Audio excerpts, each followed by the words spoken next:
Robservations with Robert Meyer Burnett.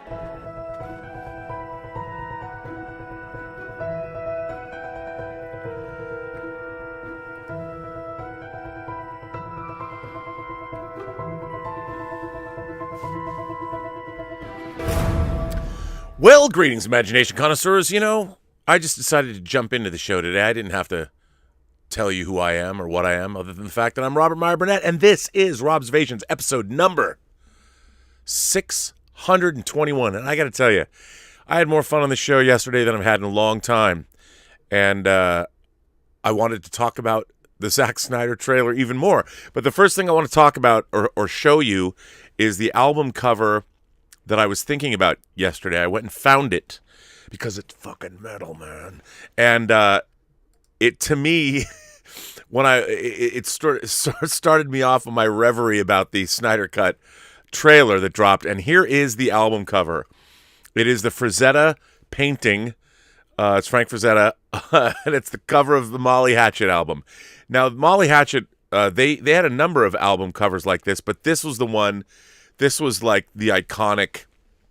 This is the iconic cover that I was thinking about, and to me, this is just one of the great pieces of fantasy artwork. I mean, it's direct, it's simple, but it just, to me, it just screams metal, and that's what I was thinking about when I watched the Snyder Cut trailer. I'm just like, yes,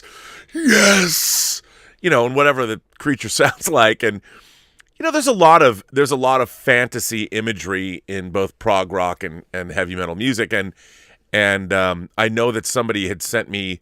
I haven't watched it yet, but I know that somebody sent me the trailer redone, and I was gonna cut it to like Johnny Cash's "When the Man Comes Around" because Snyder used that over the credits of Dawn of the Dead, which I really loved. But anyway, so I did get a lot of positive feedback for my great enthusiasm for the Snyder Cut trailer and the fact that how I felt about it. And there was an interesting article that I came across that was actually in the Hollywood Reporter yesterday that dealt with an issue that I really hadn't thought of, but I thought it was pretty interesting, and I wanted to share it with you. And it was written by Richard Newby, and it was in Variety yesterday at 11:30, 12 o'clock. And I thought it was interesting, and I almost missed out on this. I don't know why. I just found it today. But it's a really interesting article, The Revolution of the New Justice League Trailer. And I wanted to share it with you. It was in Hollywood Reporter by Richard Newby yesterday. Zack Snyder treats Ray Fisher's Cyborg in a way likely to resonate with fans of color, writes Richard Newby. It's not just a desire to see ourselves in costumes as heroes, but to see ourselves as heroes with respect given to the fact of how we are treated differently, even with all of our power. It's not a dream. It's not a hoax. Justice has finally been delivered. On Sunday morning, HBO Max released the full trailer for Zack Snyder's Justice League, the film that only a year ago many said didn't exist. Even I said that. And even if it did, it wouldn't be released. And now, here we are just a little over a month out from the release of the film that has been a passion project for both fans and the director himself. If there was any remaining notion among general audiences that the Snyder Cut was just the studio-butchered 2017 film with some additional scenes, the full trailer dispels all of that. What we're getting a glimpse of is something that looks and feels entirely new and continues the themes of Zack Snyder's Man of Steel and Batman v Superman: Dawn of Justice in a meaningful way. Yes, it's a superhero film, but as someone who has only grown increasingly aware of his own race in the current climate, it feels more like that. For as much criticism as Snyder has gotten for the perception of his films being dark and gritty, it has felt to me since Man of Steel that the director was building to something honest and hopeful, examining the way in which we understand our own humanity, either by giving into fear or pushing past it. I'd argue that Zack Snyder's Justice League appears to be exactly the film we need right now, as America and the world grows more divided. If Man of Steel and BVS were 9/11 and post-9/11 metaphors respectively, concerned with American xenophobia and right-wing solutions, then, as evidenced by this latest trailer, Justice League is exploring our contemporary situation. We've given into fear for far too long, and as a result, we let evil into our home. So how do we correct that? How do we answer for the mistakes and inadequacies of the past while preventing the future from fulfilling all of our worst nightmares? This is where we are socially and politically, but this is also where superheroes appear to be in this film. Despite those looming questions, there's a pervasive sense of triumph throughout the new trailer. Yeah, man, because it's metal. Yes. One that accounts for past tragedies following Bruce Wayne's optimistic final monologue from BVS, "We can do better. We will. We have to." Even as the world falls in disarray with the coming of Darkseid and the forces of Apocalypse led by Steppenwolf, there is a sense of grandeur and hope that comes with seeing DC Comics heroes Batman, Wonder Woman, Aquaman, Cyborg, The Flash, and of course Superman join together to become something greater than they could be individually. The trailer, aided by Junkie XL's operatic score, entices audiences with the promise of an epic, one that will both wax poetically about superheroes without our modern world and deliver a visual smorgasbord of action sequences. But action has meaning, and our stories about superheroes cannot exist within a vacuum. For all the anticipation that comes with seeing these heroes team up, it is their individual moments that this trailer focuses on, suggesting some major soul-searching from the film's central characters following the death of Superman. Even with little dialogue exchanged between heroes, there is a subtext in the images on screen found. There is the suggestion of Wonder Woman confronting what her godhood means in the face of new gods, of Batman struggling to regain the honor he lost in a conversation with the Joker, of Superman learning to fly to new heights with the words of Jonathan Kent guiding him, and Cyborg undergoing his own first flight with a match cut between he and Superman, suggesting that of all the characters, Victor Stone may be closest to the ideal of Superman and the idea of what it means to exist as a hero while being simultaneously othered by society. It's that last point that really drives home the importance of this film's release for me, especially as someone who has always aligned Snyder's Superman in part with the black experience in America. To have an actual black character appear to carry that torch forward is not only significant, but potentially revolutionary. Because it's not just a desire to see ourselves in costumes as heroes, but to see ourselves as heroes with respect given to the fact of how we are treated differently, even with all of our power, how our voices take longer to be heard, and how our flight is a greater struggle because we're always starting on lower ground. And it's not just Cyborg's journey in these films that holds the promise of illuminating how we see ourselves. The members of the Justice League each taken on a greater significance in regards to our current conversations surrounding inclusivity. The vast majority of fans of Snyder's DC films that I've encountered on social media and had genuine conversations with are not straight white males. When I saw the release of the Ultimate Edition of BVS, the majority of the audience was comprised of black people and women. These metrics mean something and too often go unacknowledged in favor of long-held personal biases. These are superheroes writ large within our current considerations of politics, social justice, race, and theology. It is those moments that fans of Snyder's DC films, particularly those who have been marginalized, have come to expect. It is for those moments that hashtag release the Snyder Cut ever became a thing in the first place. When you cut through all the noise and antagonism created by those so fervently against the film that they entered into the realm of fabrication and cruelty, and those so fixated upon the film's release that they've become just as cruel, no longer upholding the values of the heroes they claim to love, when you get past all of that, you have a story about incredible individuals simply trying to be better. What could be more human? What could be more optimistic? I'll be the first to admit that I've been disturbed by both vicious personal attacks on the filmmaker from bloggers and the cult-like behavior from fans who have turned to harassment again and again. In the face of all that, the release of this film feels like an opportunity to take a step back. Remember why we love these characters and understand that though we may not all love them in the same way, that's okay. There's value in that.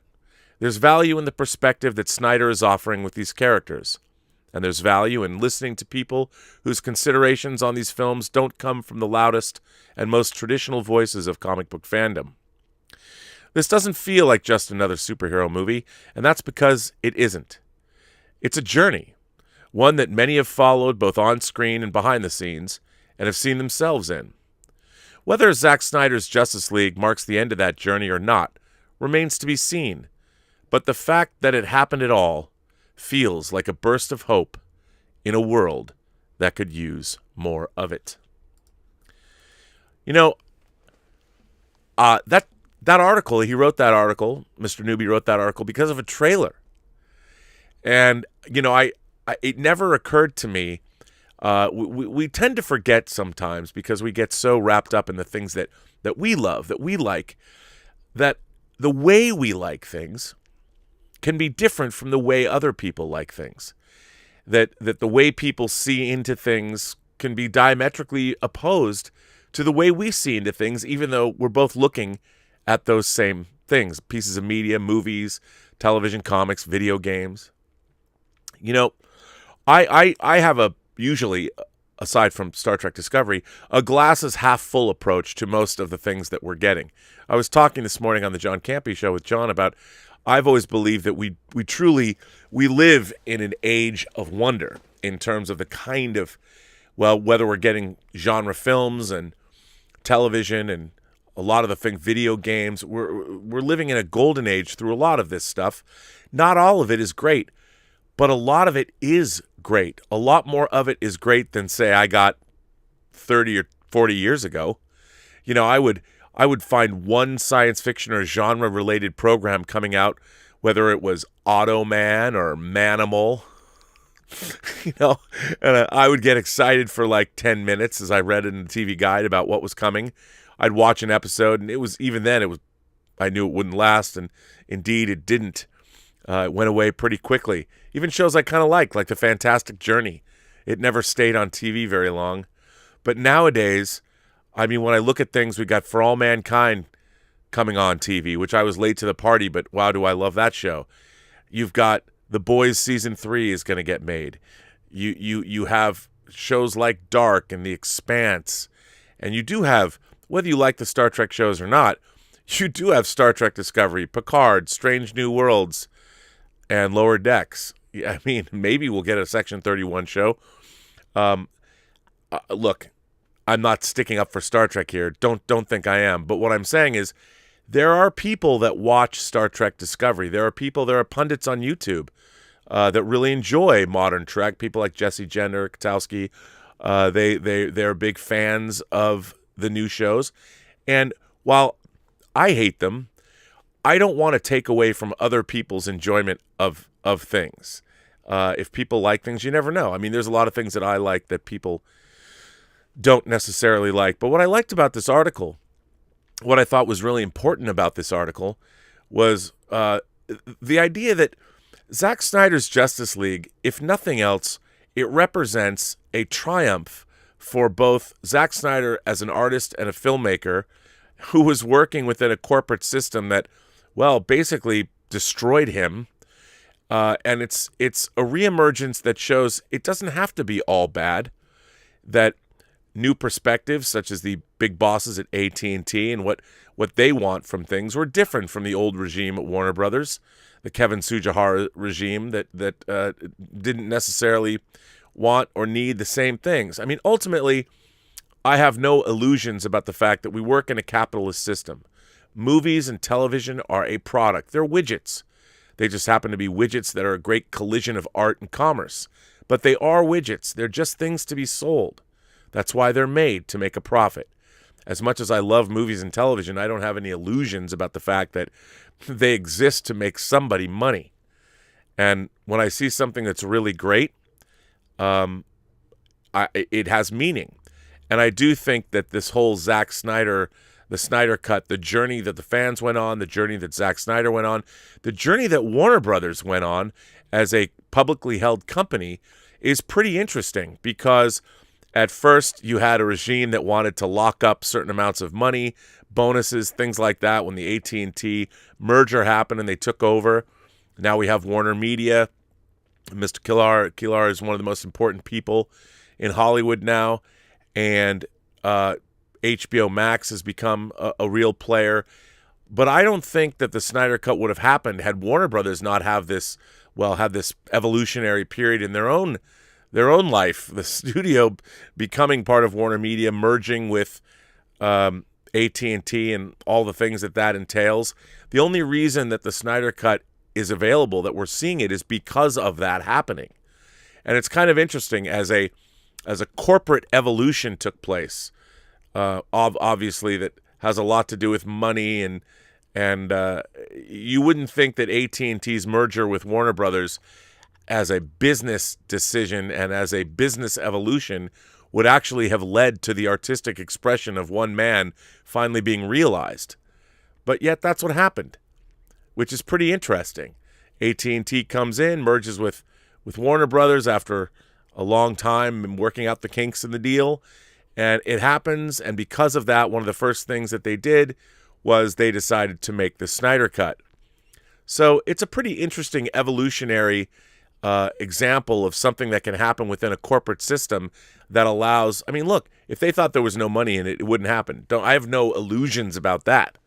But it is kind of neat. And one of the things that I love, knowing that movies are widgets and all of that, I love the fact that I'm going to get a new version of a movie. This is a unique situation in Hollywood history. It's really never happened before, not like this. And it's very interesting reading Mr. Newby's take on it, because talking about as a person of color and talking about what seeing Cyborg take flight meant to him in this trailer was fascinating to me. That was something I never would have thought about, because what I was thinking about is how Zack Snyder is a filmmaker who he was done dirty by the studio. They lost faith in him and his vision. And it was something that was a long process, and for him, as he's already talked about in interviews, it was very painful. And yet, going through that pain, like Kirk would say, "I need my pain." I don't think Zack Snyder, he had pain compounded upon pain, and he didn't need this really to happen. And all he's ever tried to do is make great movies. And whether you like Zack Snyder's work or not, you cannot deny that the man puts 110% of himself into his work.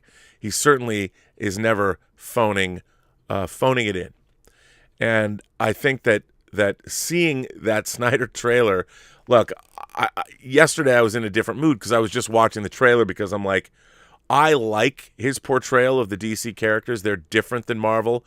I like the operatic sort of. It's like watching the Ring of the Nibelung or something, and it is his approach is metal. And I like that. I mean, somebody put it to me, I read today, I don't know who said it, maybe it was in a letter that I'm going to read, I don't remember, that Marvel is pop. Marvel is the pop song, the pop version of superhero movies. And I think that's probably true. There's great pop songs. I love pop music. But the DC universe, especially Zack Snyder's portrayal of the DC universe, and Christopher Nolan's to a certain extent, it's fucking rock and roll, man. And they're two different kinds of things, and they can exist together and yet apart. So, I mean, and that's what it made me think of. This Molly Hatchet album cover, which was a staple of my youth. I think every kid maybe had this. I don't know. But you'd always see it at the drugstore, because I had a local drugstore that had a little bit of vinyl that they would sell. That record always seemed to be there, and people always put that album cover. It was either like that or a Zeppelin cover up front so you could see it, just because it was so badass. But I think that at the end of the day, if we needed proof, again, Zack Snyder's work might not be your thing. But the fact that he was able to go back and realize his vision, which is also, remember, not just his vision for Justice League, but it really was the continuation of something begun in Man of Steel and continued in Batman v Superman: Dawn of Justice. And now we're going to see the realization of that trilogy. The original Justice League that came out, it felt like it was not that. And I think if nothing else, it's going to be very interesting to sit down, whether I love the Snyder Cut or think it was okay. I mean, I don't have any illusions about it. It's not like it's not going to walk across water or turn water into wine. It's just a movie. It's 4 hours long, and it's got some of my favorite fictional characters in it since I was a kid. And I look at it this way. It can only be better than the version of Justice League that I've already received. So I do think, in a way, that it's pretty exciting. It's pretty exciting on a number of levels. On a corporate level, on a commercial level, on an artistic level, And as a fan, I'm happy that we're getting it. And if you ever doubted that with all the crazy wackiness in the world, that you'd have a confluence of fans, a studio, a filmmaker coming together, a new streaming service coming together to make something like the Snyder Cut happen, if you ever doubt the world that there's still pretty cool things in it happening all the time, I think the Snyder Cut, the realization of this, it finally gets us to a place where we can say, hey, you know what? Sometimes you don't have to be cynical about our ridiculous society and corporations, and sometimes things happen within that structure that are pretty cool. And I think the Snyder Cut, if nothing else, you might not like it, you might like it, but it's pretty neat that all of these disparate elements came together and made it happen.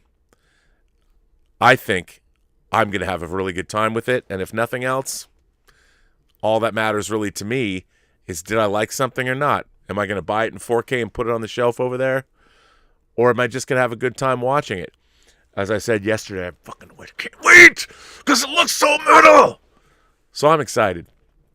But hey, what do you guys think? I don't know. Maybe I'm off base. But I know one thing. You guys have been writing into me, and I have lots and lots and lots of letters to read from you.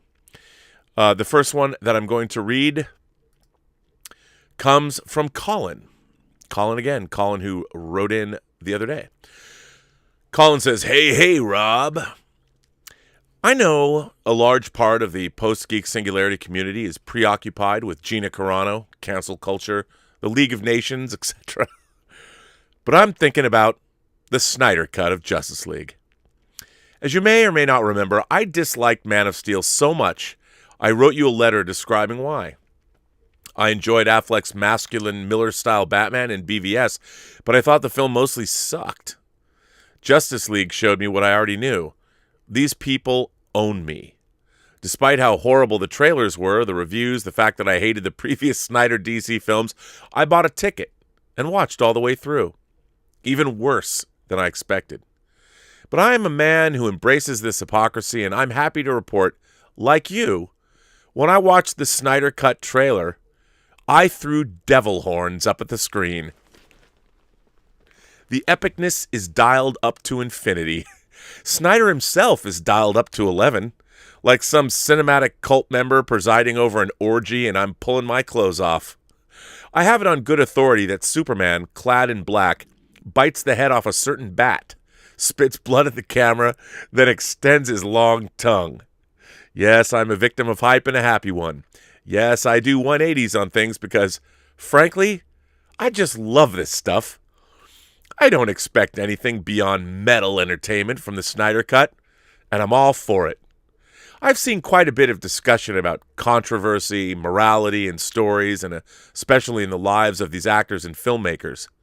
I'm rarely interested in their personal lives or opinions. I have friends that have some wild opinions, including one flat earther. I can hear you boiling, Rob.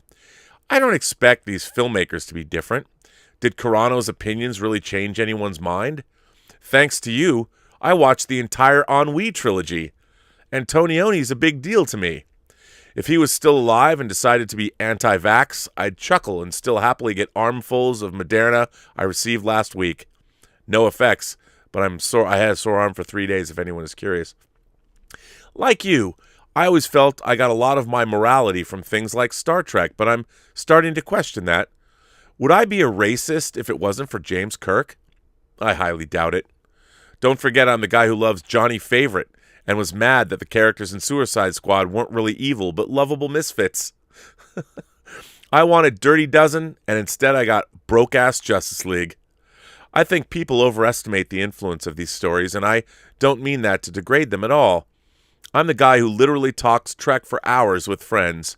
James Kirk is like a real man to me. Shatner, not Pine. I think The Undiscovered Country is a very well-made film about how even the best of us can fall victim to bigotry and resent the changes that time brings, and how a man like James Kirk, a good man, a great man, deals with that. I do sometimes wonder if it could get made today, but I digress. My point is I've never really looked at these stories or creators as a place to tell me how to think correctly. They spark the imagination. They give me things to ponder and discuss, not bend my personal morality out of shape. In closing, I'll say that there's a place even for why I consider crazy opinions.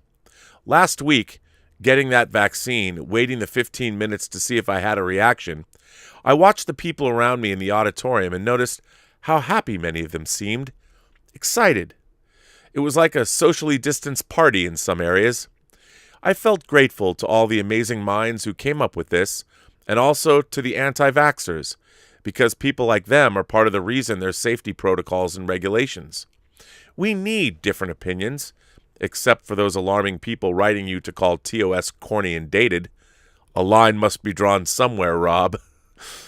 I felt very at one with the world, and then I wondered who in that room Johnny Favorite would kill, and how cool would it be? Thanks for reading, and best regards, Colin. Colin, what a great letter. Yeah, you know, it's really interesting how we in fandom, we when you like somebody, like look, there's been a lot of times William Shatner has been attacked for his views of late. And I find myself, I'm always on Shatner's side. I always am. Because Shatner, look, our man William Shatner on March 22nd, next month, is going to be 90. 90 years old. And what I find so interesting about that is he's reinvented himself how many times? Well, not really reinvented, but he's hung in there. He's never stopped moving. He's had 500 different career reinventions. He's done so many different things. And yet, he's going to be 90, and look at how many people are so quick to come after him. They're quick to want to disrespect him for his opinions. I don't know. I always thought that anybody who's much older than I am is someone to be respected. If they've made it through life, they've got to know something that's worth hearing. And yet, so many people are so quick to condemn him for certain views he might have without stopping and going, well, if William Shatner, who's going to be 90, has these views, I wonder why he has them. Why don't I stop and re-examine my own life first and wonder, why does he feel this way and I might feel differently than him? Luckily, I feel mostly the same with William Shatner about the things he tends to talk about on social media and in real life. And having worked with him and known him, I know he's a man that deserves great respect, and I've always given it to him. But, you know, like you were saying, we have these interesting relationships with celebrities, and it is, I talked about it early on this show, it's very difficult, even for somebody who works in the industry, it's very difficult when I meet, say, an actor or a director or somebody that I've been watching their work my whole life. It's very, very difficult for me to sit down with somebody and just be like, hey, man, how's it going? Because in my mind, they are gods. And you really, even working in the industry, and I told a story on this show 2 years ago about my experience meeting Ken Foray the first time on the first movie I ever worked on, which was Texas Chainsaw Massacre 3. I was just an art department production assistant, and Ken Foray starred in one of my favorite movies of all time, which is Dawn of the Dead, and he was in this movie. He was amongst the cast of this film, and he was the nicest guy in the world. And I told the story. I'll spare you all that story, but I did tell it, and I learned an important lesson in my interactions with him. And still, to this day, and that happened 30 years ago, to this day, whenever I meet somebody that I'm, even fellow YouTubers, if I've been watching a fellow YouTuber, like I've been doing a stream with Justin, you know, from Justin's Collection, and Az and I are doing this. I've been watching Justin's Collection. He reviews hot toys. That's what he does. He's the nicest guy. He lives in Melbourne, but I can't, like, when he comes on the show, I'm like, wow, it's Justin from Justin's Collection. It might seem a little weird, like he's way younger than me, but I'm like, oh, I love your channel, man. Like, he's a mythical figure in my mind. He has more hot toys than I'll ever have, but I still feel that I still feel whenever I meet a celebrity or somebody, they might just be celebrities to me, but still, you still get that buzz. And, I don't think it ever goes away. I don't think we're ever going to stop admiring people. And all of that. But Johnny Favorite, I need to get, you just reminded me once again, I keep forgetting to order the sequel to Angel Heart because I really want to read that. But a great letter. Thank you for that. Thanks for sending that in. So there you go. This one comes from Nathan Rector. Nathan Rector. Rob, thanks for taking the time to read my letter. I've been watching you since the AMC days and have always enjoyed your take on everything from Star Wars to Superman. It's great that you've been reaching out to other channels and joining streams. It's something we need more of. With all the craziness of the past year and ongoing political conflict, it's refreshing to know there are things that bond us all. We might not agree on who is in the White House or how we should open back up, but we all love our heroes. To me, movies, TV shows, comics, and our pop culture binds us and distracts us in a good way. It has been lacking, and we were seeing it. Let's get back to telling good stories. Stories that the next generation can look to like we have, and again make the world a better place. It's hard to lead by example when there are so few heroes left. Again, thanks, and keep up the good work. Nathan. What a nice letter. Thank you, Nathan. I totally agree with that. One of the things, obviously, genre material bonds us together as fans, and what's not to love? So I think you're absolutely right. The more of these stories that we get, I think the better off that we are. Absolutely. This one comes from David Allen. David Allen. It's 1968, and as a 5-year-old boy, I can remember standing in line at the theater with my dad because he decided we were going to see Herbie the Love Bug, but I wanted something else. My gaze was focused on the movie poster on the wall, Planet of the Apes. My imagination ran wild, even though all it showed was 6 photos from scenes in the film I would come to love. At home, when I heard the trailer come on our television, I would run to the living room like it was Christmas morning, and I'd be grateful to see it, and yet long for more. I wanted to be a grown-up, even though time would dictate that would mean waiting 13 years. And the other dominant factor was my dad. In 1977, our family was looking over the newspaper for another rated G movie. I protested, "No, can't we go see Star Wars or Close Encounters of the Third Kind?" My dad roared back, "We're not going to see that crap. Your 3 sisters also have to enjoy the movie." I do not remember the kids' movie, but I recall hearing my father ask in a whisper, "Isn't this great?" Why couldn't he see my frustration? My freedom came in 1981 when I had a driver's license and a part-time job paying $79 a week. I could get out of study hall and catch the matinee for $2. I was king of my world. Putting in time off from my employment to see an early screening of E.T., the Extraterrestrial, was a dream come true. This time it was different. I went to that early screening of E.T. I think it was 2 weeks or a week before it opened publicly. No one had heard anything about it. It was done super secretly. That was a mind-blowing time at the movies. I was in line for 2 hours to buy a ticket. The decision what to watch was mine, and I was free and eager to find a seat. Only 3 people were in front, and the man behind me struck up a good conversation that passed the time. We shared our opinions on movies we'd seen that year: Diner, Poltergeist, Conan the Barbarian. E.T. is not so much a favorite of mine because Steven Spielberg made a masterpiece, but the experience of being an adult. The place was sold out, and we all stood up and applauded at the end. I've been in a theater a couple of times that we all had to stand and cheer our approval. My friend or those 4 hours, and I listened to the other. My friend or those 4 hours and I listened to the other, what we loved and what we just saw. I don't think we exchanged names, and that theater is long gone, replaced by a sporting goods store, but my memories remain. So, Robert, if I could go back in time, my wish is to talk to my 5-year-old self. I would tell that kid the great things await. Would he believe me if I told him about my favorite movies, the joy of watching DVDs, or what YouTube is? What would he say when I tell him I love Willy Wonka? My message to me would be this: there is a world full of all types of entertainment. You will never see it all in one lifetime. Each story, game, or movie has its place, and many have an opinion on what your interest is. Couples disapprove but give no reason why. What you like is a disaster, only that it sucks. Others will suggest something they enjoy that you are indifferent about, or you might get a shrug of the shoulders when you mention it's one of your favorites. What makes your joy complete is when we find fans of what you love. They may be reading something, wearing a Wolverine t-shirt, or say how someone's lack of faith is disturbing. These folks have passion for what they enjoy. It's possible you might not agree about a lot of things, but our love of what we love is infectious. And those with this good virus encourage everyone to grow, learn, and have a good time. Thank you. Stay safe, David A. Again, what a great letter, man.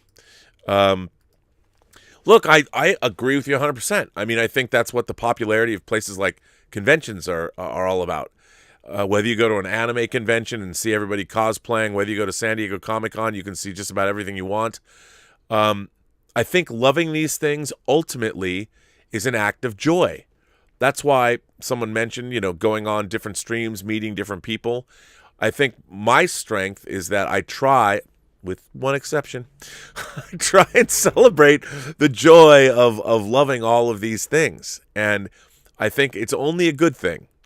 The things that we love, it doesn't matter. It doesn't matter what you love. Like I've often said, I like listening to anybody who, like I said, I've often said, like the Orchid Thief, the Susan Orlean book that was turned into adaptation. Like if someone wanted to wax rhapsodic about breeding orchids, horticulture, whatever, I would listen to them talk for 2 hours because, one, I just like people's passion, and I learned something. And I think, in the short time we all spend on this planet, isn't it better to be passionate about things than to not be passionate about things? One of the things I've found with genre fans of anything science fiction, fantasy, horror, video games, in loving those things, there's a great there's a force of optimism there because you're in love with something that's outside of yourself. You're loving something that was created by other people, that was dreamed up by many different people, and you're celebrating what other human beings have created, which I think can only be a positive experience. So that's why I love all this stuff. And, I think that great letter. Arun writes in and says, "Hey, Rob, since you like WandaVision, I was checking out Elizabeth Olsen's other works. I came over her web series Sorry for Your Loss, and I really liked it. It is primarily about a wife grieving for her husband's death. Have you watched it?" I have not watched it, but I've heard it's good. I'm definitely going to watch it now. I mean, I'm a huge Elizabeth Olsen fan, but, I haven't gone out of my way to see. I mean, when I come across it, like Wind River or something like that, I'll watch it, but I haven't gone out of my way to specifically watch something that she was in. But I would watch that now that I've seen her performance, what she's been able to do on WandaVision. Definitely going to look into that. Stephen Thompson writes in and says, "Robert, your keen eye is the astrolabe of the substantive sun, and your truth-discerning heart is the celestial observatory of attributes." Hat tip to Abul Faisal, the biographer of the third Mongol Emperor Akbar. Wow. I listened with great interest to episode 618, featuring the great question, who owns the Jack Ryan character? You see, I have long been a fan of the writings of Tom Clancy, and this began long ago as a 15-year-old growing up in San Antonio. I read The Hunt for Red October before I saw the movie and was sufficiently blown away by both to consider the novel one of my favorites, and the movie is easily in my top 5 of all time. I love that movie so much. I've read most of the Jack Ryan and John Clark novels, but perhaps oddly, I consider the one novel that features neither, Red Storm Rising, as my favorite of all time. Well, it's between that and The Stand by Stephen King, to be honest. But I give the edge to the former because if not for my reading of Red Storm Rising, I wouldn't have touched many other novels to include The Stand. It may sound strange, but though I enjoy a good movie like anyone else, the art form is not my thing as much as others. The list of mainstream movies I've not seen would shock most people, but at heart I enjoy a good story. Hence, I enjoy hearing the discussion of good stories, hence my following your channel. But anyway, on to my point. Novels by Tom Clancy and Stephen King and others got me through what was otherwise a dismal high school experience. But what reading both did was increase my capacity for writing on my own. And much to my surprise, my one high point in high school was winning a writing contest. My parents were sufficiently impressed enough to get for me two things, a Roget's Thesaurus and a book called The Tom Clancy Companion. The latter book summarized every book he'd written up to that point. The last book summarized was The Sum of All Fears, a book I had devoured that previous summer, and featured articles he'd written, a concordance of characters, events, equipment, and even historical events highlighted in each of the novels. But it also has a lengthy interview with Tom Clancy himself, conducted by Martin Greenberg. I still have the Tom Clancy Companion, and this owes to my bibliomania. This sheds some light onto what Clancy may have been thinking as The Hunt for Red October was written. To summarize, he never believed that the book would take off as it did. To wit, page 59, when Mr. Greenberg asks, "You mentioned you wanted to write a book and see your name on it. Did you have any vision of what might happen before it happened?" Mr. Clancy responded with, "Not in my wildest nightmares. When I wrote Red October, I thought we might sell 5,000 or 10,000 hardcovers, and that would be the end of it. I never really thought about making money. I certainly never thought about bestsellerdom because, first, the book didn't have any sex. Really, all I was trying to do was write the best book I could and get it published, just to get that monkey off my back, because it was an ambition that had gone back more than 20 years, and that's really all I thought about it. It was just to finish the project, do the best I could, and then get on with my life. No, I never thought about great sales, and when my agent approached me for the first time, one of the first questions I asked him was, 'Do you think I'm good enough to do this for a living?' And he said, 'Yeah, I think you probably are.' It turns out he was right." Note that on the same page, Tom Clancy states that The Hunt for Red October was born between November 11th, 1982 and February 27th, 1983. On page 60, he states that the first novel he actually began with Ryan as a character was Patriot Games and that it predated Red October by several years. He didn't add Ryan in Red October until chapter 4, or The Fourth Day, as the chapters were noted in the novel, because, as he put it, he needed a central character in the story to act as a narrator. Readers will remember that Patriot Games was actually referenced in Red October, but Patriot Games itself wasn't finished until December 1986. So, as Tom Clancy put it, Jack Ryan grew out of the original concept of Patriot Games, which I worked on in 1978 or so. It's kind of a slapdash process. Anyway, while I was writing Red October, I came up with this character of the Cardinal, and I thought, well, he was kind of an interesting character. We'll have to follow up on him. So that grew into the Cardinal of the Kremlin.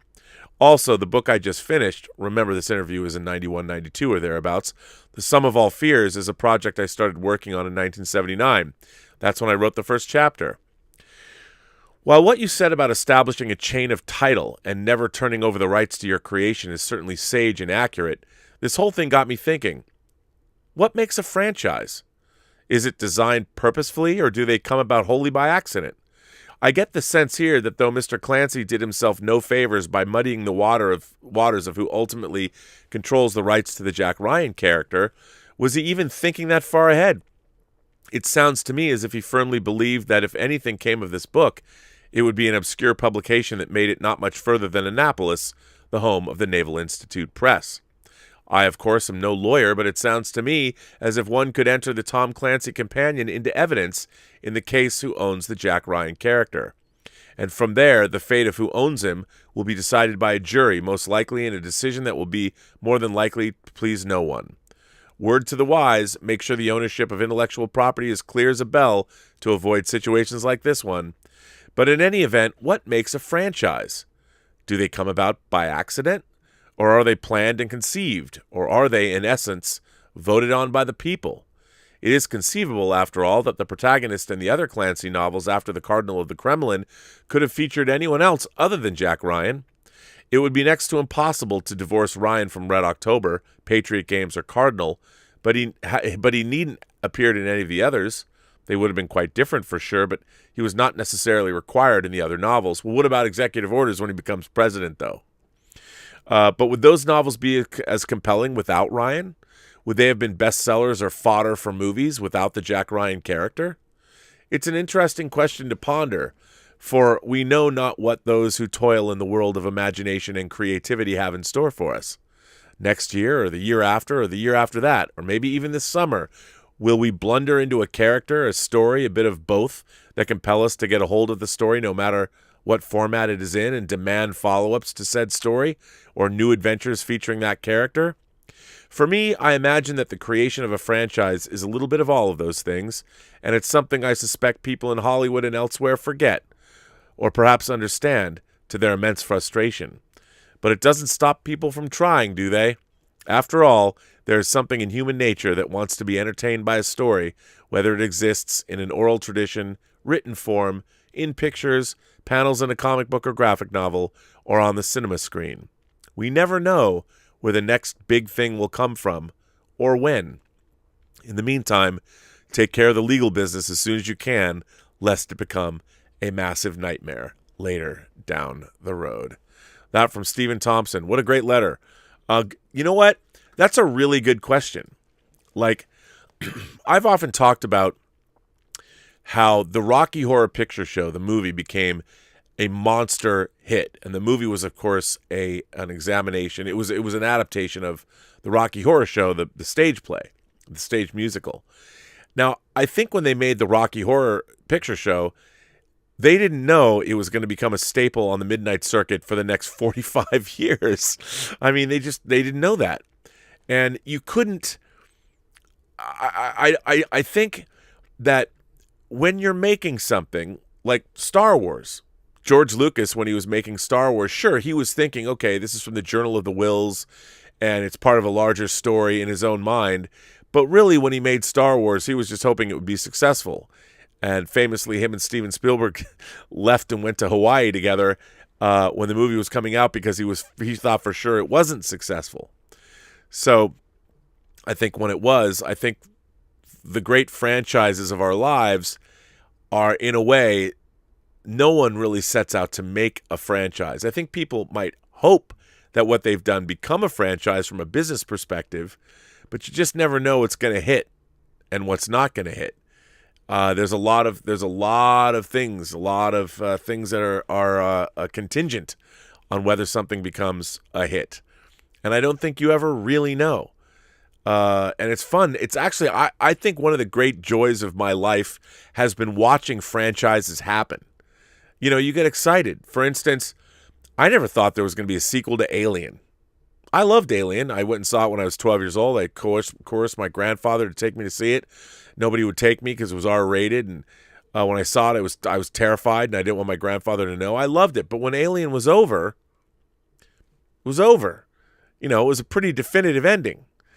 And for a long time, well, for 7 years, there was no Alien franchise. There was just Alien, because no one made a second movie until 1986 when Aliens came out. And then when Aliens came out, suddenly there was a franchise. But the franchise wasn't controlled by Ridley Scott, who made the first Alien. Suddenly James Cameron came along and made an entirely different movie. And it touched different nerves in people. It's almost like people said, well, you know, Alien's the haunted house movie and Aliens is the war movie. But suddenly there's a franchise. I don't think even James Cameron, judging by the Alien franchise, he didn't really come back. He left, he made his movie, and he moved on. I don't think James Cameron was thinking to himself, you know what, I'm making this movie and it's going to be a franchise. No, it was a one-off for him. I mean, other people that owned the franchise wanted to turn it into other movies and make more money. But I don't think anybody, I don't even know if it's possible to set out to make a franchise. I think that's wrong think. I think that what you have to do is you have to concentrate on, like Tom Clancy said, I wasn't thinking about, I wanted to write the best book I could write and make it the best piece of art or the best to put all of my passion and blood, sweat, and tears into this one thing, and I hope it's good. And of course, the book, I mean, it was published by the Naval Press, and then of course it went out into the mainstream and went to a big publisher, and it became a huge deal. But he wasn't thinking, yep, I'm going to have movies made from my books. Like he says, he wasn't thinking that way. And I don't think franchises are ever really, I mean, maybe I think now Hollywood wants to think in terms of franchises. Let's have a shared universe.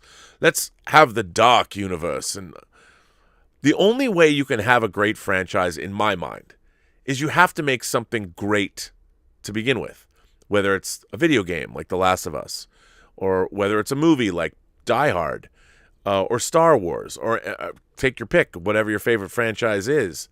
I think when J.K. Rowling wrote the first Harry Potter, I don't know. I mean, I haven't read interviews with her. I don't know. Maybe she did say this, but I don't think she was thinking, I'm going to write multiple books and they're going to be turned into movies, and then I'm going to do a spin-off series of movies and a play and maybe a new TV show. I don't think she was thinking that at all.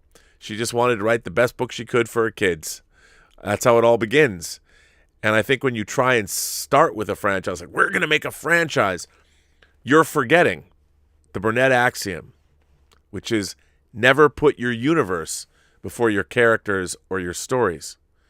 If you write something that's great, if you write a great story with great characters, that's how franchises are born. But no one ever knows whether their stories are going to be the basis for a franchise, because the only people that can decide that is the world at large. I've often said when people walk around, they call themselves, I'm an artist. I always hated that. I'm like, you're a painter or a sculptor or a musician. But when you say you're an artist, I mean, you can, because I understand vernacular and words and all that. But I've always thought that if someone's an artist, it's for other people to decide if what they're creating is art. Because art, I think, is bigger than one person. So you're a painter, you're a sculptor, you're a filmmaker, you're a musician. But are you an artist? I think that's for the world to decide.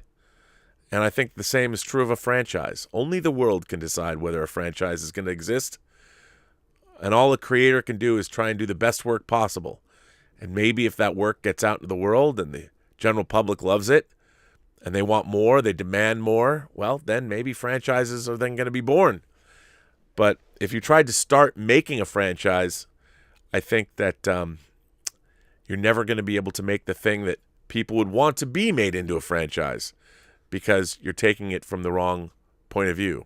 Or at least that's kind of how I see it, sort of. Omar94 writes in and says, Hi, Rob, moderators, the Post-Geek Singularity. There's something you guys can correct me on, since I'm not sure myself about it. Something I notice about filmmakers now is how foreign filmmakers don't really have the same type of recognition as ones from the past. What I mean is, if you look at classic Hollywood, we all know about American filmmakers like Howard Hawks and Billy Wilder and all of them, as well as British filmmakers like Charlie Chaplin or Alfred Hitchcock. But we also know about the foreign filmmakers then as well. Jean-Luc Godard, Federico Fellini, Sergio Leone, Ingmar Bergman, Kurosawa, Sergei Eisenstein. Now we have foreign filmmakers who are recognizable like Guillermo del Toro, Alfonso Cuarón, Alejandro Inarritu, Ang Lee, Hayao Miyazaki, and Luc Besson. But I just don't see them having the same recognition as people before, like Bergman, Eisenstein, Kurosawa, Fellini, Godard, and Leone. I would say Miyazaki comes the closest as having very high recognition among film fans, but I'm not sure.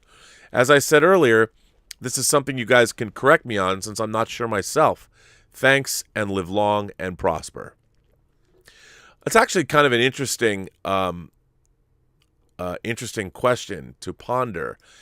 I think it has to do with our culture, especially a lot of the filmmakers, whether it was, Antonioni or Bergman or Truffaut or Godard, they really were. We know their names because those foreign films were being watched and examined in our culture centers, like, well, New York and Los Angeles. But New York, when we had a lot of the most meaningful film criticism and things were coming out of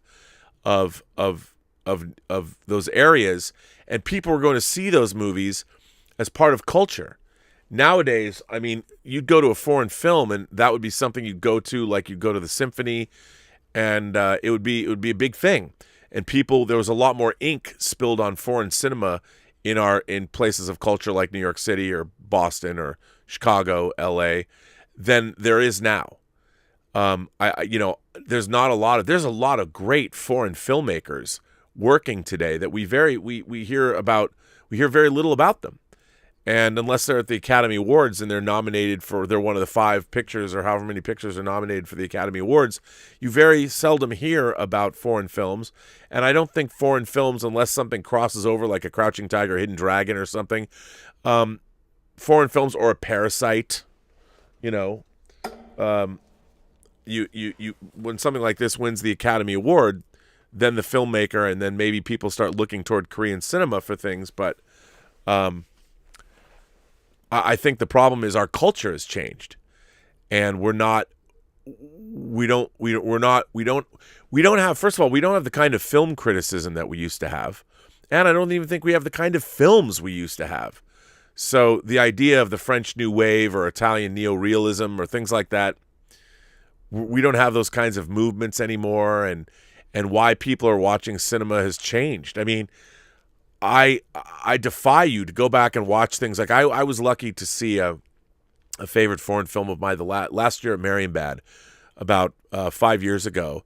It played at the ArcLight. I'd never seen it in a theater before, and I went and saw it, and it was great. I loved seeing it in the theater. I'm like, God, man, I would love to see more of these movies in a theater, and modern foreign films too. Last year at Marienbad is what, 60 years old now or something, but who cares? The theater was like half full. Nobody even knows what that movie is now, even though it was a big deal.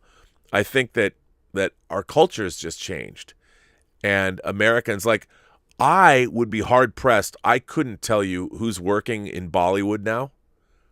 I have no idea. I know nothing about the Indian film industry, and it's the biggest film industry in the world. I know nothing about Indian cinema.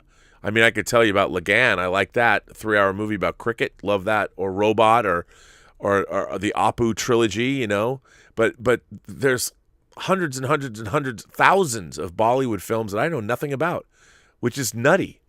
I mean, I'll bet you could start a film company. I bet you if you wanted to, it'd take some time, but you could probably build up an audience via the internet if you wanted to. If a savvy American distributor, as an example, could inject Bollywood movies into our culture somehow, if they wanted to spend the time doing it.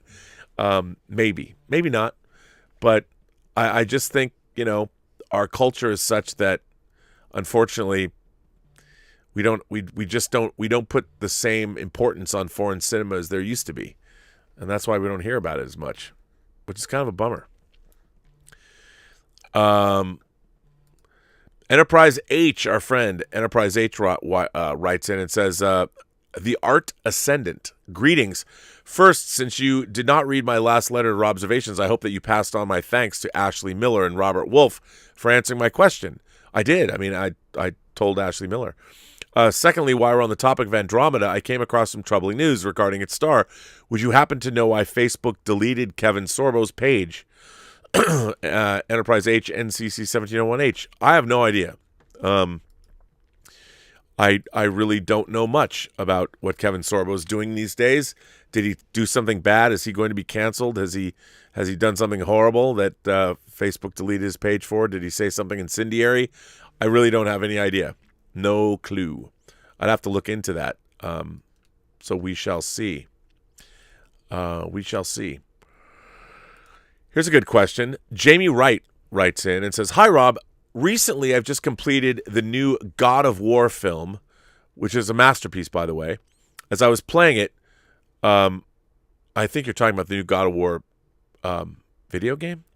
As I was playing it, Norse god kept showing up because the game was set in the world of Norse mythology. And I was wondering if there are any rights issues for Norse mythology gods like Thor, because he is in the Marvel comics and in the MCU. So does this mean that Marvel has the rights to the Thor character or just the Marvel version?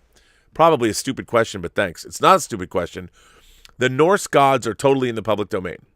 Nobody owns them. However, the version of Thor that was created back in the day is owned by Marvel Comics. That iteration of Thor is owned by Marvel Comics. So everything that goes along with Thor and the whole universe that has been depicted by Marvel Comics is owned by them. Now, anybody could go, you could make a Thor movie, but woe be to you if you use any of the iconography or even allude to the iconography that comes from the Marvel universe, both the Marvel Comics universe and the Marvel Cinematic universe. But yeah, Thor is a completely public domain character, so anybody can do anything with the Norse gods they want. They just can't be anything like the Marvel Thor. This one comes from James Snyder. James Snyder says, "Greetings, Rob, and happy hello to the Post-Geek Singularity. I checked out the latest offering of Fully Articulated. What fun. I haven't invested in a hot toy yet. If I were to, it would likely be the Mark II Iron Man. I've yet to accomplish anything worthy of that reward. I also like the shorter segments you're posting on YouTube. It's like releasing singles from the LP of Robservations." I never thought about that. Some in the Post-Geek Singularity might not get that reference, but we're roughly the same age. I wanted to echo something you were discussing with John Campia last week regarding weekly episodic releases versus binge watching. You guys were basically saying that for certain series in particular, you get a lot more out of the experience of watching the show when there's a week between episodes. I wanted to get into that in a more long-winded, pretentious way. Mastication is good for intercourse, and that leads to happy endings. Stay with me. What's the best part of making stories or telling stories? What's the best part of making stories or telling stories or consuming stories? Participating in the story. Anybody involved in any element of storytelling wants the audience to do exactly that. Movies and television have teams of creative people and practical people devoted to that end. Sometimes it's the singular achievement of an author. Whatever the story form, the most precious reward is the audience's involvement. Imagine the joy Stan Lee felt to see so much of his storytelling being heightened and celebrated, reaching the zenith of its popularity while he was approaching the sunset of his life. There is still the sense that with the MCU, the best may yet be ahead. The phases of Kevin Feige are similar to having episodes. There's something happening and there's more to come. Having that time in between is not a deficit to the storytelling, quite the opposite. Having the mental and emotional space between episodes or phases or chapters compounds the value of the experience exponentially. It's a space in which our participation expands. Exchanging with others what you like and don't like about a story is something we commonly do, and the fun of that is self-evident. It's a connection to something you like and to another person that you may end up liking, if only a little bit more. It's water cooler talk. It's the heart of so much YouTube content. But consider the benefits of enhancing your engagement. Before you've seen the next episode, you've imagined it many times, especially if you're as addled by wondering as I am. If you don't want to appear stupid, you may only share your best reflections and leave the other considerations behind, but you still had them. Presuming you have good taste in places to have these conversations, like the Post-Geek Singularity, thank you very much for that, then you will be treated to a manifold of other possibilities by equally involved people. The entertainment value is off the charts. Once you resume engaging in the story from the original storytellers, aka watch the next installment, you might have already indulged in, traded in, exchanged, received, tweaked, reacted, considered, argued, defended, and championed various elements of the story on myriad levels. At that stage, I submit that you're already participating in the point of telling stories before reaching the conclusion of the story itself. Of course, it still matters how the story will end, but in a sense, you've already received what you will enjoy. The Return of the King, TNG's All Good Things, The Return of the Jedi, the 2000s Battlestar Galactica, Endgame, all the stories I couldn't wait to see and never wanted to end. Perhaps Peter Jackson felt the same way, which is why Return of the King has several endings. I kid. People will rewatch a series like WandaVision after the final episode releases, counting up all the clues, admiring the structure and performances. But so many more hours have already been invested in the audience participation with it. Your friend John Campia alone spends hours with his community reacting to the latest 30 minutes. And that's lovely. I honestly believe that would make Olsen and Bettany smile. A wonderful meal must be savored to be fully satisfying. Taking the time to appreciate the textures and flavors and aromas of the repast is how we determine how good it is. Before we've reached the last bite, we've already experienced being fulfilled. What's even better, you know you have another meal before long. When there's a week between episodes, a month between comic books, or years between movies, so much the better. More time to digest what we've taken in and more time to wonder what may come. How delicious. Keep up the good work, you zesty zealot of the xenomorphic. Zesty zealot of the xenomorphic. That is a new one. While not stories, your episodes are always worth looking forward to. That's very nice. Best regards, James or Captain McTootie Pants. I kid you not, that's what he wrote. Well, James, again, a great letter. You know, I agree with you 100%. I never thought about the fact that even I was reading hours and hours and hours and hours and hours worth of questions from John's audience, from our audience, when he was doing spoiler videos for WandaVision. And, you're right. I mean, when we have a show like WandaVision and you can spill so many digital bits spilled out there on the internet, talking about the show, and I don't get tired of talking about it. We got 6 episodes already. There's 3 more. And you're right. Having a piece of entertainment where it's not just I'm engaged, it's everybody I know that's engaged. And if it's not anybody I know, I can go onto the internet and read like here, I'll tell you, let's do a little experiment. Okay. I'm going to go to let's see. I'm going to go to my YouTube page. To my channel. I'm going to go to my YouTube page and let's see what pops up. Okay? I guess I could share my screen if I wanted to. So based on nothing other than my people I'm subscribed to or whatever, let's take a gander. I'll let you into my world, and this might be embarrassing because I don't even know what's going to come up. So if this is embarrassing, will you forgive me? I'm going to give you a little insight into me, Robert Meyer Burnett, and what I let's see, where am I? I have to see. Maybe it's just right here. Is this it? Okay, so here is my screen when you pop up on YouTube.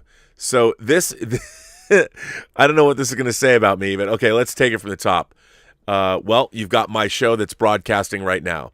Then we've got Ines Yilmazur's channel, because I always watch him tour these expensive homes. Touring a $12 million house in Lake Tahoe. Then there's Dark Matter Monday with creator Joe Malazzi. I don't even know what that is, but it's Orville Nation. Wise Guy. I was watching some Wise Guy episodes from the 80s. Duran, Nick Rhodes receives the Roland Lifetime Achievement. Godzilla vs. King Kong Trailer 2. Zack Snyder's Justice League official reaction from Heroes Reforged. The Enterprise Coming Home, which is some Enterprise video, I guess. Destiny vs. Vosh on Socialist Hypocrisy featuring Mahler, Fringy. That's PSA Stitch Undaily. The Fifth Element, Bonkers, Baffling, and Brilliant from The Critical Drinker 7 hours ago. I haven't watched that. Oh, my God. A Wedding Ring trailer. It's a romance movie from Movie Coverage, and Joe Bob Briggs says, keep a rolling, a clip from the last drive-in. And then there's COVID-19 news. So there you go. Those are things that I've either watched or have been recommended to me. There's a little insight into what goes on in my head or what my YouTube feed is full of. Judge me as you will. But I think what's really interesting and what our reader or our writer pointed out is that having engagement, coming down to, do you prefer a binge model or a weekly model? Well, I do like the weekly model, whether it was The Expanse or whether it was WandaVision. I think, as he pointed out very astutely, the experience of watching this stuff is way better when you can anticipate it and then go online and have conversations. I'm totally engaged with what I'm watching. So when I sit down to watch the next episode of WandaVision, my mind is open. I'm like, this shit is dope. I can't wait to watch it. I think about it, and I enjoy it more. I mean, I really enjoy it more because I've thought about it. It's not casual. I don't just turn something on, and I feel that way about most movies. Like, I am not a casual movie viewer. I don't just go to movies for their own sake. Like, I want to know about them. I read interviews about them. I read reviews about them. I want to know why the filmmakers made them. So when I go in, sometimes I guess you could say I spoil movies for myself sometimes. There are movies that I go in that I don't want to know. Like, I don't like to know anything about like horror films or science fiction films. I don't like spoilers. I want to experience those things. But, like a foreign film, we talked about foreign films. If I'm going to go see a foreign film, like I want it, like a Michael Haneke movie or something, I kind of want to know a little bit more about it. I don't know. That's just me. But I think that it's great. I binging is fine, and if it's one long story, but WandaVision is so interesting and weird and bizarre, and I can't believe it's part of the Marvel Cinematic Universe. There's so many reasons why I'm so glad that we get to ponder it and discuss it as we go along. I think that they were very smart to do it that way. Like, I don't think that Falcon and Winter Soldier is going to be the same experience. I mean, I don't know. It might have that much of an intriguing plot, but I would be looking for something different from that show.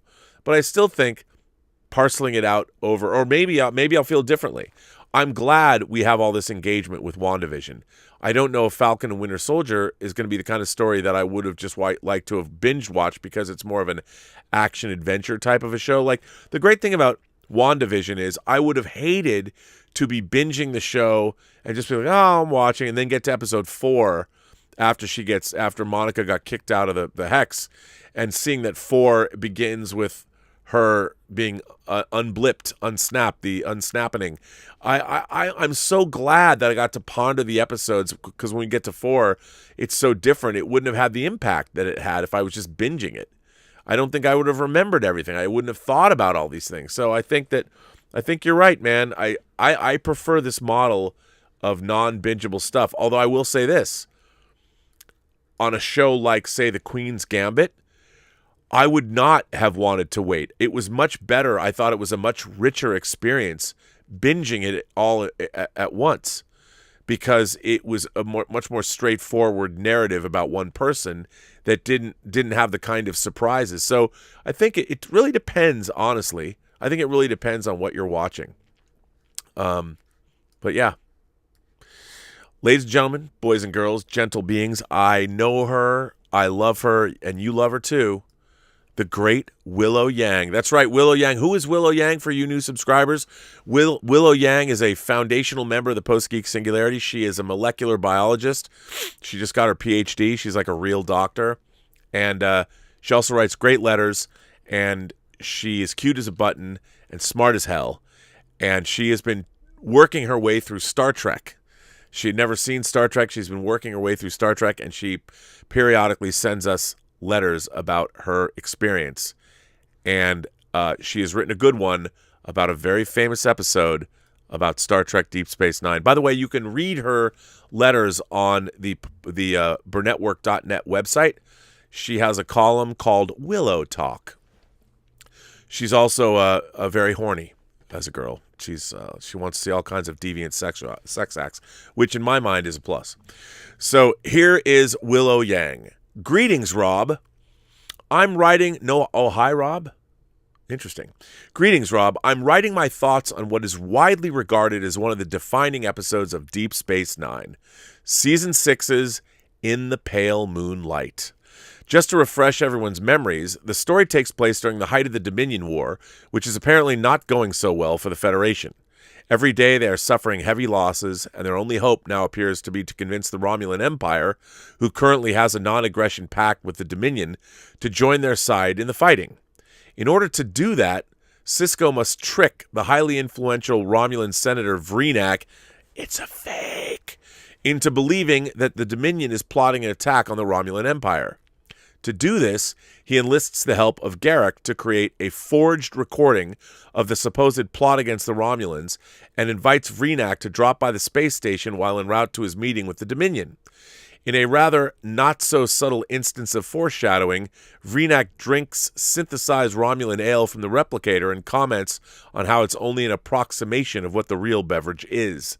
Sisko then shows him the forged recording, which Vreenak sniffs out to be a fake, seemingly sealing the Federation's doom.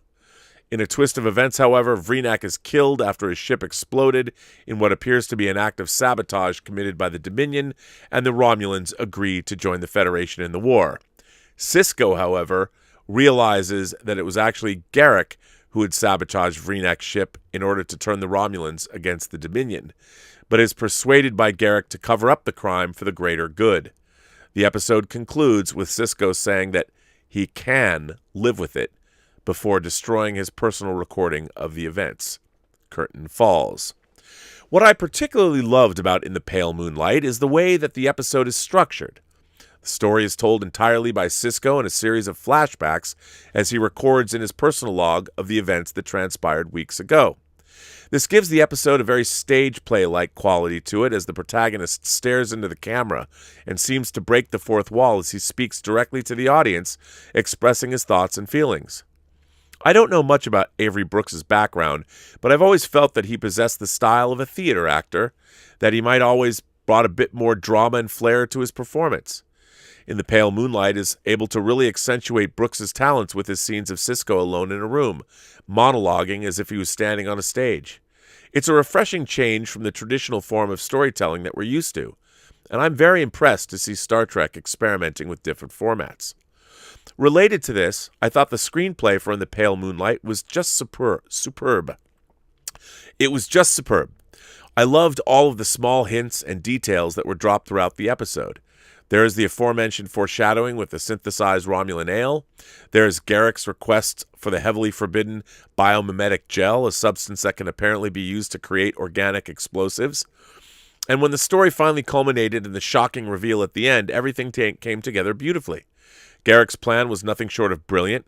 Even though numerous previous episodes had hinted at his more sinister and conniving nature, this is the story that really elevated his character for me, that demonstrated the sort of machinations that he is capable of devising. In short, I thought In the Pale Moonlight was great. I love the writing, I love the way the episode was structured, and I love the performances from Avery Brooks, Andrew Robinson, who's always great to watch as Garrick, and Stephen McHattie guest starring as Vreenak. I would like to take the rest of this letter, however, to discuss the main moral conflict of the story. The choice that Sisko makes in the Pale Moonlight is arguably what has earned the episode notoriety in Star Trek canon.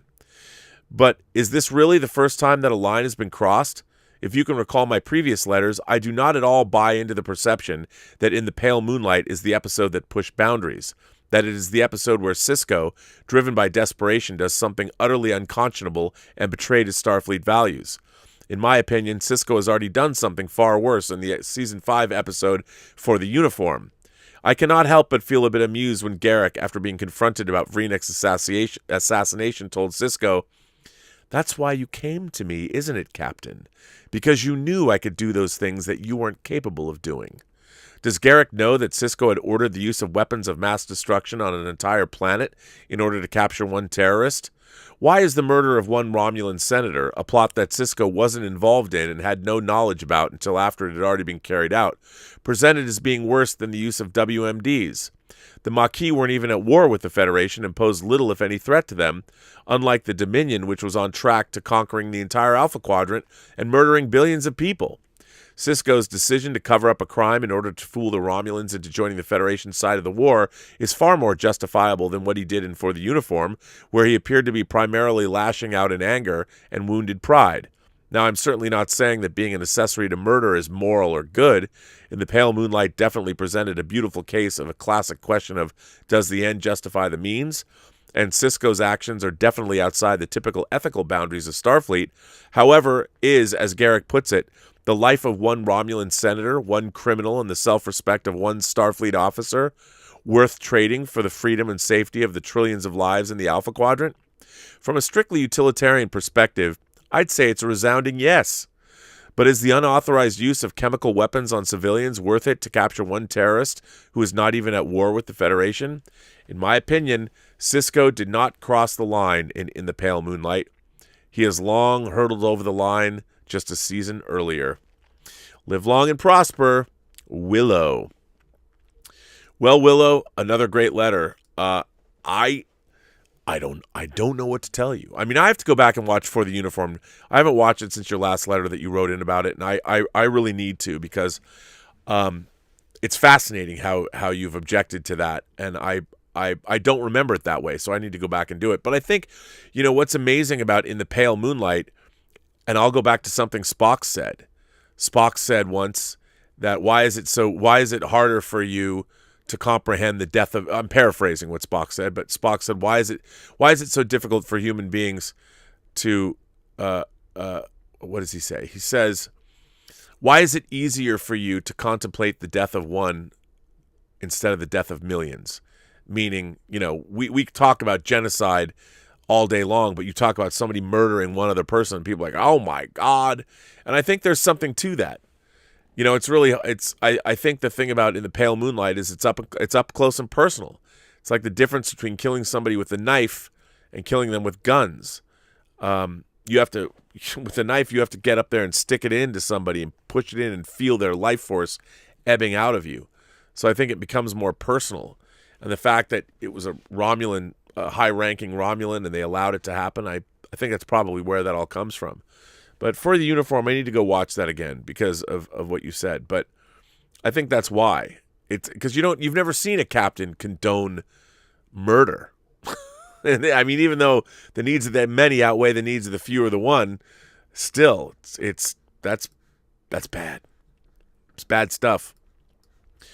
Let's see what you got. There's a lot of people firing in questions. Let's go and see where we're at here. Here we go. Let's see where we're at, because I don't know, to be honest. Frankie Gouge sends in. Now, some of these are from earlier today when I've been putting up the short takes and people send me super chats or tips, not realizing they're not live. But I always get to them. If you ever send me a tip, I have them all. I have a record of all of them. Frankie Gouge sends in a super chat and says, I think the future of the theaters will probably involve add-on services, much like the Alamo Drafthouse. That could be. Funny you mention it. The Alamo Drafthouse kicks you out if you talk or get your phone out. Yeah, I love that. I found a video yesterday where some recorded the opening night of Endgame. I listened a while, visualizing the film as I listened. Well, Frankie, yes, I think you're right about that. I think, look, movie theaters, they will come back.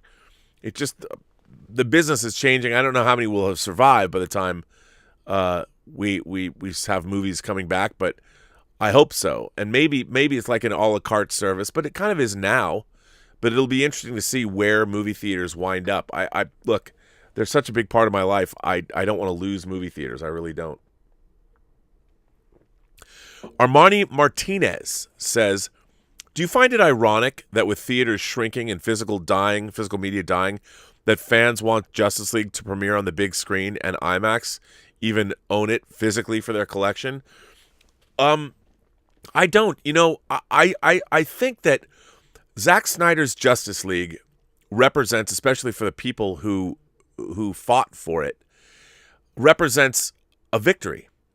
A victory of fandom, a victory of imagination, a victory of their characters. And I think wanting to own that and wanting to see it on the biggest, like, I want to see that shit on IMAX. I want it loud, and I want my bones and my teeth to be rattled by it. I mean, I want to see it a big screen. I don't want to watch it on TV. I'm going to watch it on TV. I don't think theaters will be open, but I would love to go see it in the theater. But I don't find it ironic. I think people, I want to see this in IMAX and I want to own it. And I think that in a way, I can always look at the box, however it's going to, and say, you know what, this represents a victory, a creative victory, a victory of fandom, a victory for all of that. And I think that's yeah. That's what I think it's important. Benson Ginn sends in a super chat and says, hi, Rob. Skipped super chat question in WandaVision spoiler 2 video episode 6. Spoiler. Did I? Was that in one of John's videos? Did I skip a question? I apologize. I don't know. I'll have to go back and look at it, and I can read it again. So I apologize for that. Chloe says, in the Star Wars movies, why did George Lucas go from practical effects in the originals to using CGI effects in the prequels? Was it more cost effective, or was it too time consuming to do practical effects? Practical effects just seem to hold up better. Well, Chloe, I think he was experimenting with technology. It's a good question, but you can do things with CGI that are very complex to do practically.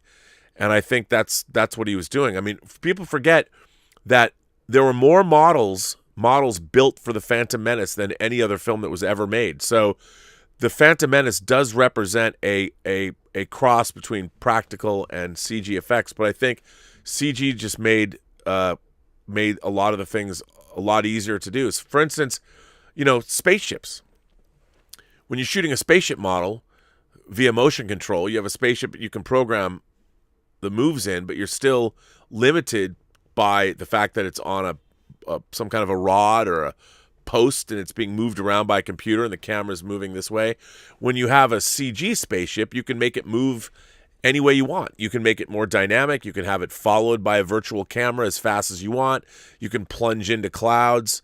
So there's just things that CG has made much easier and to do. And that's why I think he does it. But you're right. I mean, I prefer practical effects because we can tell the difference. Our minds can tell the difference. But things are getting better. Willow sends in a tip. Willow says, do you consider meat to be vegetarian if it was made in a replicator? No. If you eat human meat that came from a replicator or a lab, would it be considered cannibalism or not? What a wacky question, Willow. No, I think that I wouldn't consider... No. Meat is meat. And if meat is replicated, it's still meat. I think the real question is, how does it interact with your body? There's a documentary, I think it's called Forks Over Knives, that talks about these two doctors that put their patients that suffered from chronic heart problems on a plant-only diet and how their bodies changed and their heart problems really cleared up. I think it really has to deal with what you're actually, how does your body process the material and what it actually is. I don't think there's a lot of people who are vegetarian or vegan because they don't believe in hurting animals. And that's one thing. But I think also there's health issues involved in terms of meat. And I think if you're eating human meat, it is cannibalism. I mean, there's something... I think there's something to be said for that. I was reading a book about prion-based illnesses like mad cow disease, Jakob-Creutzfeldt disease, and one of the things they don't know really, maybe, and I read this a while ago, but at the time they weren't sure where prions even came from. How did bovine spongiform encephalopathy start? Actually, you probably know more about this than I do. So a prion is a protein that you can't really destroy, not even in like very hot heat can't destroy a prion. And what happens is when you have a prion in your brain or something and more prions, your brain can crystallize. And that's why you wind up with mad cow disease. But something I read about that was that they believe that when a cow is rendered for all of its available nutrients, that some of it, if cows, that cannibalism might cause prion-based illnesses to happen. So if cows are fed other cows in their feed, they think that might have been a catalyst for prion-based illnesses. So I think that if you're eating human meat and it's been genetically, processed by your replicator, I think it is cannibalism. It's still human meat just because it was the makeup of it, whatever the replicator did is still giving you, it's supposed to be human. And I think that if the idea of mad cow disease is true, that you can get it from eating your own species, and that's where bovine spongiform encephalopathy or Jakob-Creutzfeldt disease comes from. I think it's still cannibalism. What a wacky question. One day I want to meet you and we're going to get hammered. I just can't imagine what goes on in that mind of yours. I would love to have just a long session at the pub listening to what your mind is full of. Chloe says, I saw in an interview where Clancy Brown said that the producers of the first Highlander did not pay him much. Did not pay him nothing, even though he got a lot of exposure from the film. Is that not the reason that unions exist in Hollywood, to protect the actors from that? I watched that interview. It's not that he didn't get paid. He got paid something. He just didn't get paid very much. Because no one knew who Clancy Brown was. Your value in Hollywood, if you're an actor, the more hits that you have under your belt, the more movies that you've been in that are high profile, that mean something, the more you get paid. And unfortunately, unless you're working on a film and everyone is working for what's called favored nations or scale, if If you're working for scale, you're working for what SAG deems that you get paid. Every actor gets paid a certain amount. Every SAG actor gets paid a certain amount per day. That's what scale is. Like, say it's $100 or something. Everybody gets scale, so all the actors are getting paid the same thing. Or if it's favored nations, that means all the actors are getting the same thing as well. But a lot of the time, if you have a big star, like in the heyday of when people like Jim Carrey were getting $20 million a movie, well, then it's based on your performance and how much money your previous projects have made. So the thing about Clancy Brown playing the Kurgan in Highlander is that, no one really knew who he was, so they didn't pay him very much. And if he knew what kind of staying power that Highlander would have had, he would have asked for more money. But there was no way that you could have known that. And in his position back in '86, I think it's '86 when Highlander came out, he couldn't have gotten paid any more money. So that's really how that works. Andrew Christie said, if I'm not mistaken, I think Zach is actually a big fan of Heavy Metal Magazine. Duh. Absolutely. My friend is now the publisher of Heavy Metal Magazine, David Irwin. Sheriff Carl is here. Sheriff Carl says, dude, you got me pumped with all this metal-ass shit. Been blasting Dio-era Sabbath and Manowar all day. I heard the new Thor is supposed to feature Rainbow in the Dark. What is the most metal movie ever? I would have to say Conan the Barbarian for me. Conan the Barbarian is pretty damn metal. It really doesn't get much metaler than Conan. The Days of High Adventure. Pretty metal.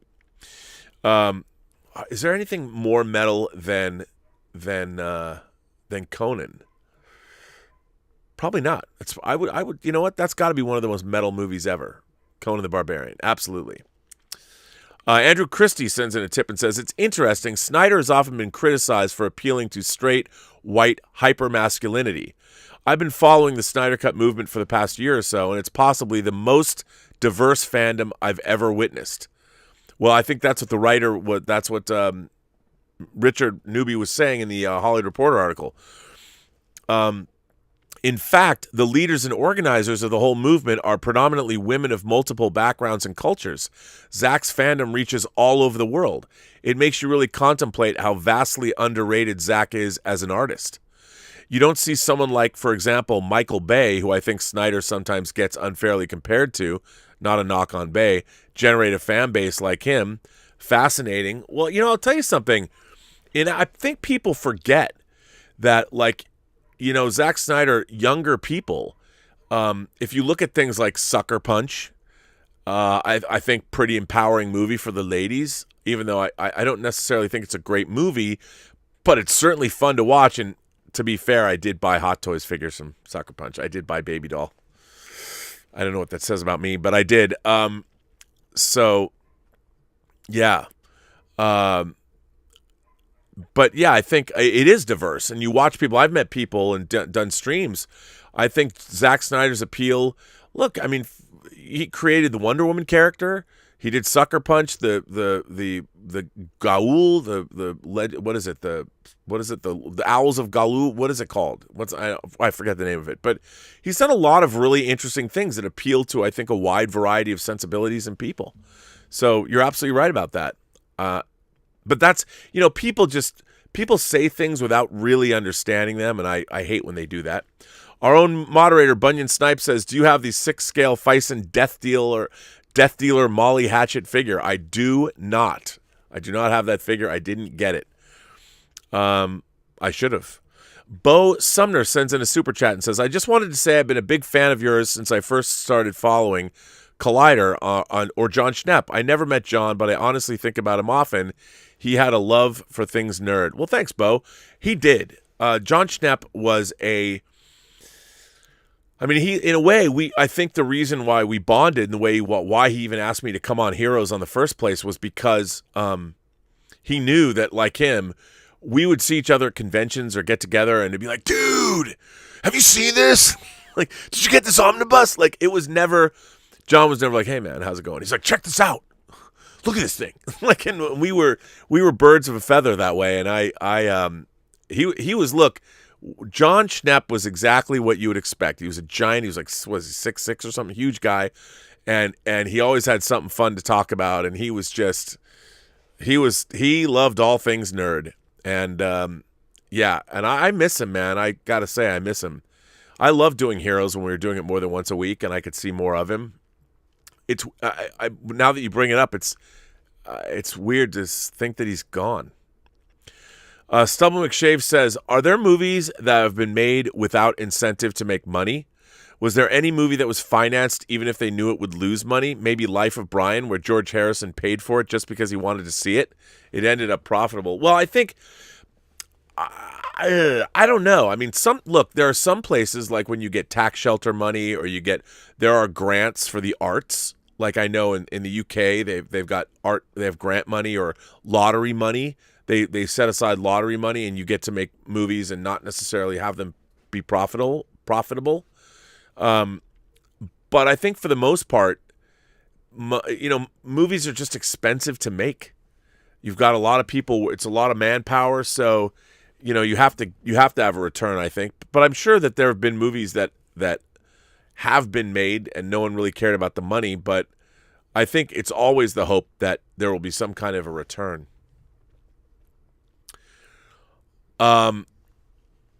Mike Lee says, it's just come out that Gina Carano learned of her firing not from Lucasfilm itself, but when it was posted by a spokesperson on social media.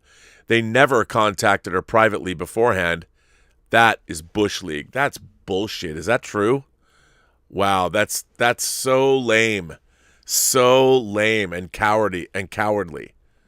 Wow, that's terrible. What a coward's way out. I mean, you know what? If that were true, Lucasfilm said, nope, we haven't fired her. They should have just come right out and said that if no one knew about it. That's lame. Armani Martinez sent in a super chat and says, the Snyderverse leads to sequels or TV spinoffs or merchandise. Dark Side Hot Toy. Why is Warner Brothers so against it, saying the fan base is full of... Why is Warner Brothers so against it, saying the fan base is full of Russian bots? Well, Armani, I think the reason that Warner Brothers, there's a lot of people at the studio, it means they made a big mistake.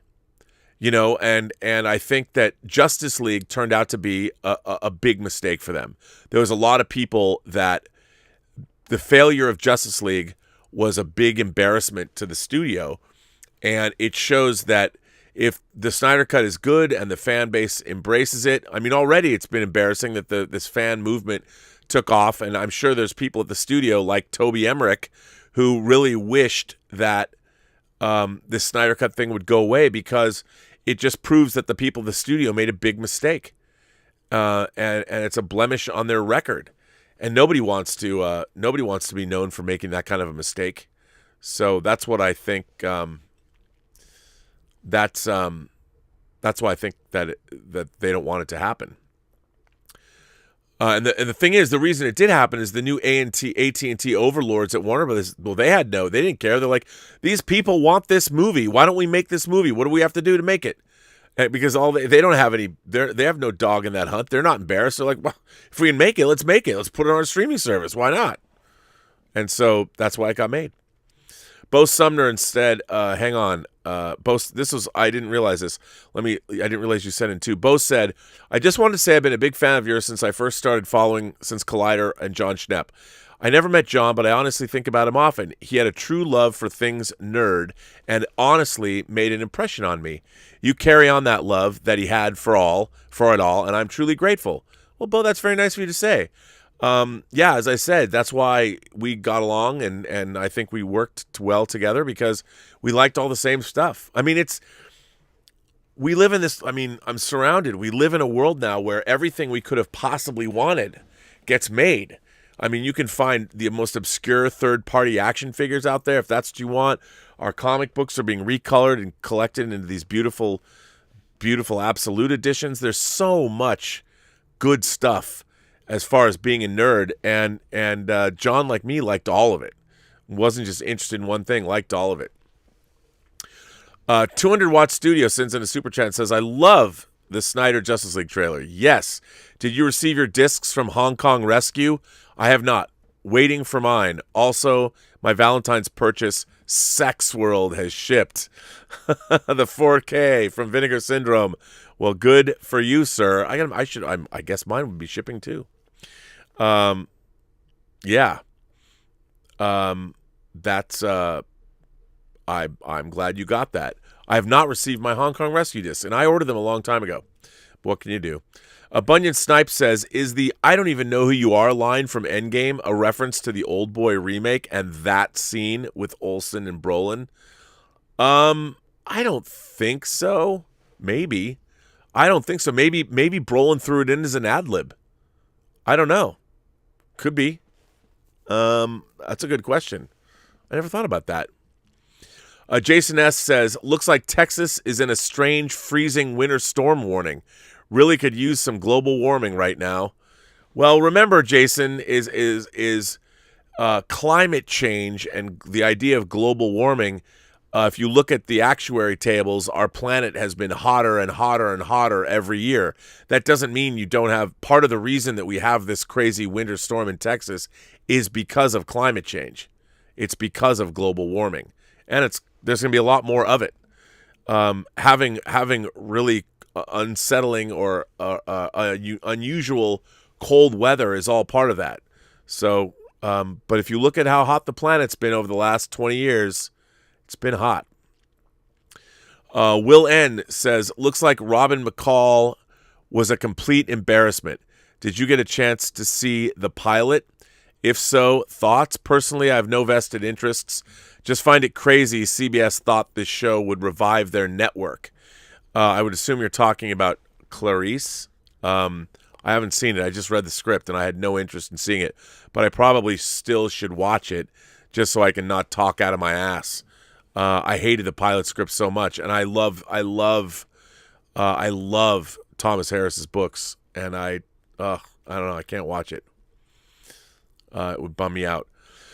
501 sends in a super chat and says, I, too, despise cancel culture. To me, it's a tool of the weak to attack who they cannot fight alone, akin to a group of guys ganging up on someone because they don't have the balls to fight one-on-one.